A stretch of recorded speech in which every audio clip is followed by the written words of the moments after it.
c'est Zazou. Donc aujourd'hui, c'est notre dernier atelier culinaire pour la relâche scolaire.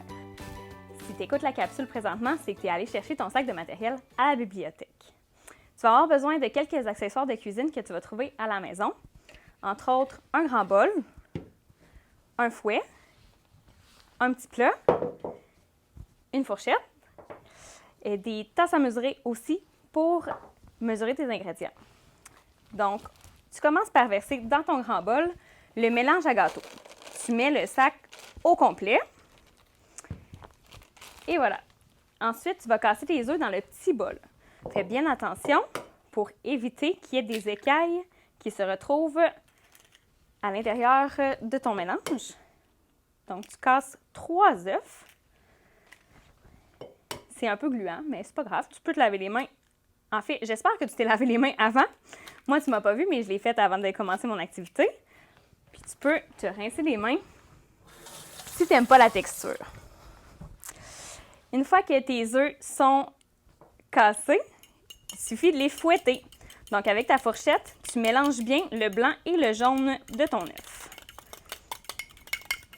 Une fois que ça c'est fait, tu peux prendre ton grand bol. Moi, je fais toujours un trou à l'intérieur. Là, quand je dis un trou, c'est faire comme un petit puits. Donc, je déplace ma préparation sur les côtés. Puis, je vais venir mettre mon liquide, soit mes œufs, mon huile et mon eau, à l'intérieur du petit puits que j'ai créé. Donc, je commence par mettre les 3 œufs. Ensuite, je vais ajouter, c'est 1/3 d'huile végétale. Tu en as assurément à la maison. Donc, 1/3 d'huile que je mets à l'intérieur de mon mélange. Et puis, le dernier ingrédient pour ta préparation à gâteau, c'est de l'eau. Tu peux mettre du lait aussi si tu veux que ce soit un peu plus onctueux. Mais de l'eau, ça fait très bien pour faire des cupcakes. C'est 1,4 tasses d'eau.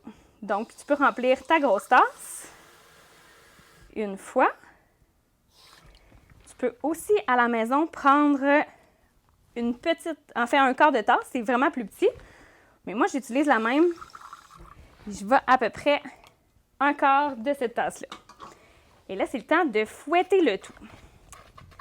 Avec la magie de la télé, on va me voir en accéléré.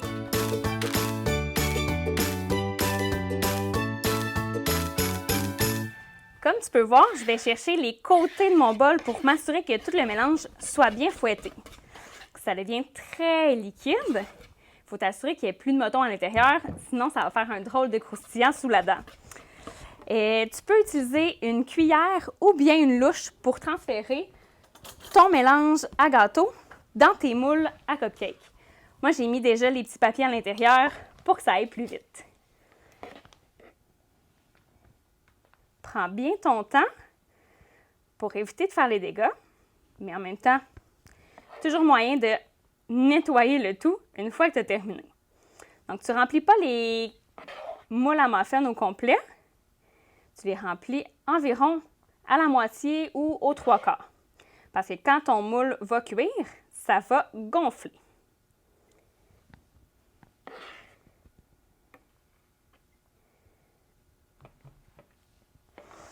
Une fois que tu as rempli tous tes moules, tu peux les mettre au four.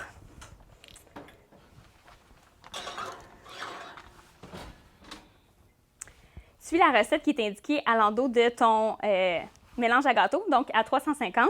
En fonction du nombre de muffins que tu mets, ça varie, le temps varie de cuisson, donc c'est entre 30 et 45 minutes. Quand c'est prêt, n'oublie pas de mettre tes mitaines de four pour sortir tes muffins. Et voilà! Des bons muffins qui sentent bon.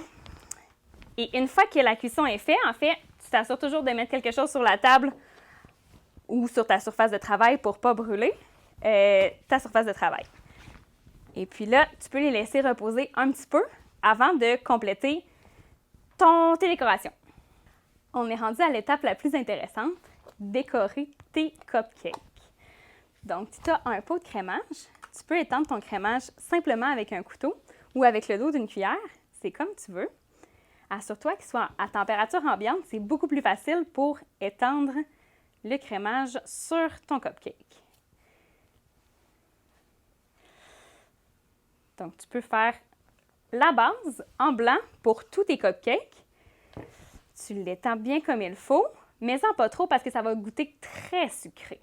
Je te conseille d'en mettre juste un petit peu, mais de bien l'étendre tout le tour. Aujourd'hui, moi, j'ai choisi de faire des animaux. Donc, on va faire un poisson, un mouton, et puis on va aussi faire une fleur. Il y a différentes façons de faire tous ces animaux-là et ces fleurs-là. Mais tu vas voir, tu peux laisser aller ta créativité. Je vais quand même te donner quelques conseils. Une fois que tout est bien crémé, tu peux ressortir des petits bonbons. Donc, c'est des Smarties. Il y a aussi des yeux comestibles. Inquiète-toi pas, tu peux les manger. Puis, les petits jelly beans, ça va être pour la bouche du poisson. Donc, moi, mon poisson, je vais décider de le faire tout jaune. Alors, je mets des écailles. Je rentre simplement la Smarties sur le côté pour créer des écailles de poisson. Tu peux en mettre autant que tu veux, mais il n'est pas obligé d'être rempli au complet. C'est vraiment toi qui décides. Puis ensuite, tu vas venir ajouter la petite bouche avec 2 jelly beans. On peut faire une petite bouche ouverte pour le petit poisson et tu viens lui ajouter un œil. Voilà pour le premier modèle. C'est simple comme bonjour. Le prochain modèle, tu peux utiliser des petites guimauves. C'est pour faire le mouton. Donc, je te conseille de le faire, mettre les guimauves en fait rapidement pour qu'ils collent sur ton glaçage qui est encore frais. Tu mets des petits poils partout. Donc, les guimauves, tu vas les remplir ton cupcake de guimauves. Et tu vas laisser seulement un petit espace pour mettre un petit chocolat pour venir faire le visage de ton mouton. Voilà. Tu peux les mettre couchés ou bien debout. Il n'y a aucun problème pour la laine de ton mouton. Je m'étais gardé un petit espace pour venir mettre mon petit chocolat. Je continue de mettre mes guimauves pour vraiment recouvrir la superficie au complet de mon cupcake. Ça va être délicieux. Comme ça ici. Et là, il va juste me rester à mettre les yeux.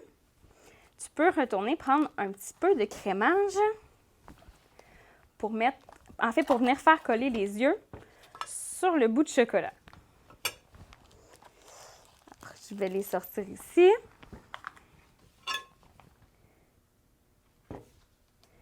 Simplement à l'endos des yeux. Une petite goutte, ça agit comme la colle, en fait, c'est très drôle. Et voilà. On a notre petit mouton. Comme ça ici. Et pour la fleur, en fait, tu as juste à venir mettre tes Smarties un peu comme tu le veux. Et je vous montre ce que ça peut donner. Une petite fleur comme ça ici. Si tu veux essayer de faire un mouton, tu peux essayer avec les Smarties aussi. Et faire des poissons multicolores. Amuse-toi bien. J'espère que tu as apprécié ton activité. À bientôt!